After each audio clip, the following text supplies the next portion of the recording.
Le premier jour de la semaine, Marie-Madeleine se rend au tombeau de grand matin. C'était encore les ténèbres. Elle s'aperçoit que la pierre était enlevée du tombeau.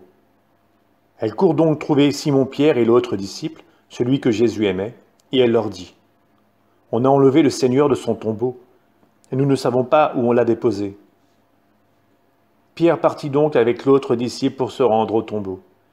Ils couraient tous les deux ensemble, mais l'autre disciple courut plus vite que Pierre et arriva le premier au tombeau.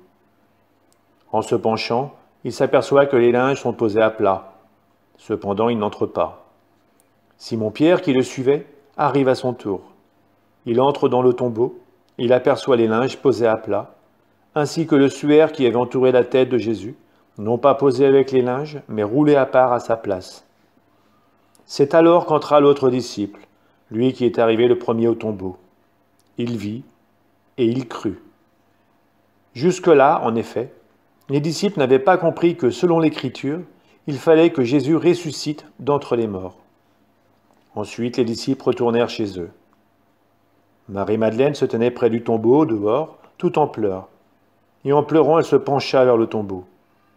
Elle aperçoit deux anges vêtus de blanc, assis l'un à la tête et l'autre aux pieds, à l'endroit où avait reposé le corps de Jésus.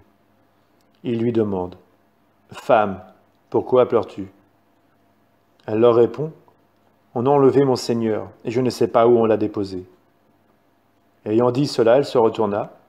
Elle aperçoit Jésus qui se tenait là, mais elle ne savait pas que c'était Jésus. Et Jésus lui dit « Femme, pourquoi pleures-tu? Qui cherches-tu » Le prenant pour le jardinier, elle lui répond « Si c'est toi qui l'as emporté, dis-moi où tu l'as déposé, et moi j'irai le prendre. » Jésus lui dit alors « Marie ». S'étant retournée, elle lui dit en hébreu « Rabouni », c'est-à-dire « maître ». Jésus reprend « Ne me retiens pas, car je ne suis pas encore monté vers le Père. Va trouver mes frères pour leur dire que je monte vers mon Père et votre Père, vers mon Dieu et votre Dieu. » Marie-Madeleine s'en va donc annoncer aux disciples « J'ai vu le Seigneur » et elle raconta ce qu'il lui avait dit. Le soir venu, en ce premier jour de la semaine, alors que les portes du lieu où se trouvaient les disciples étaient verrouillées par crainte des Juifs, Jésus vint, et il était là au milieu d'eux.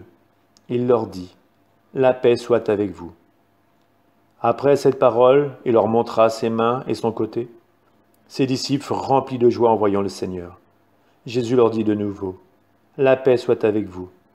De même que le Père m'a envoyé, moi aussi je vous envoie. » Ayant ainsi parlé, il souffla sur eux et il leur dit « Recevez l'Esprit Saint. À qui vous remettrez ses péchés, ils seront remis. À qui vous maintiendrez ses péchés, ils seront maintenus. » Or l'un des 12, Thomas, appelé Didyme, c'est-à-dire jumeau, n'était pas avec eux quand Jésus est venu. Les autres disciples lui disaient « Nous avons vu le Seigneur. » Mais il leur déclara « Si je ne vois pas dans ses mains la marque des clous, si je ne mets pas mon doigt dans la marque des clous, si je ne mets pas la main dans son côté, non, je ne croirai pas. » 8 jours plus tard, les disciples se trouvaient de nouveau dans la maison, et Thomas était avec eux. Jésus vient, alors que les portes étaient verrouillées, et il était là au milieu d'eux. Il dit « La paix soit avec vous. » Puis il dit à Thomas « Avance ton doigt ici, et vois mes mains. Avance ta main, et mets-la dans mon côté. Cesse d'être incrédule, sois croyant. » Alors Thomas lui dit « Mon Seigneur et mon Dieu. » Jésus lui dit « Parce que tu m'as vu, tu crois. Heureux ceux qui croient sans avoir vu. » Il y a encore beaucoup d'autres signes que Jésus a faits en présence des disciples et qui ne sont pas écrits dans ce livre. Mais ceux-là ont été écrits pour que vous croyiez que Jésus est le Christ, le Fils de Dieu, et pour qu'en croyant, vous ayez la vie en son nom.